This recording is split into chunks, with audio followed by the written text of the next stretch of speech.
Les phrases que personne n'a jamais prononcées dans le monde. Intrinsèquement, Clovis et Charlemagne, ça se tape à Rocket League. Que tu le veuilles ou non, ta phrase a déjà été écrite en 1940 pour être précis.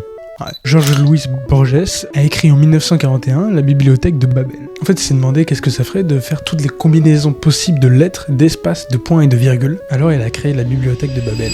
Pour être exact, il y a 80 caractères par ligne, 40 lignes par page, 410 pages par livre, 32 livres par étagère et 20 étagères pour chaque pièce hexagonale. Et des pièces hexagonales comme ça, il en existe une infinité. Si vous êtes un peu plus scientifique, c'est comme le pi des lettres. Dans pi, il peut y avoir ton numéro de carte bleue, ta date de naissance ou le bodycount de ta daronne. Et dans la bibliothèque de Babel, c'est exactement pareil. J'ai vérifié, il y a ta phrase, mais il peut tout y avoir. Comme la phrase que je suis en train de dire en ce moment même, mot par mot. Ce qui est plus fou, c'est qu'il peut y avoir la fin de One Piece écrit dedans, personne ne saura jamais. Bon, évidemment, c'est jamais que des mots qui ont du sens à chaque fois qu'ils se répètent. Alors j'essaie avec mon pote, mais c'est généralement que des lettres qui s'enchaînent, qui n'ont aucun sens. Il faut être extrêmement chanceux pour pouvoir trouver un mot, même une phrase entière, qui veut vraiment dire quelque chose. Bref, c'était Luc Dia, Nagamoto.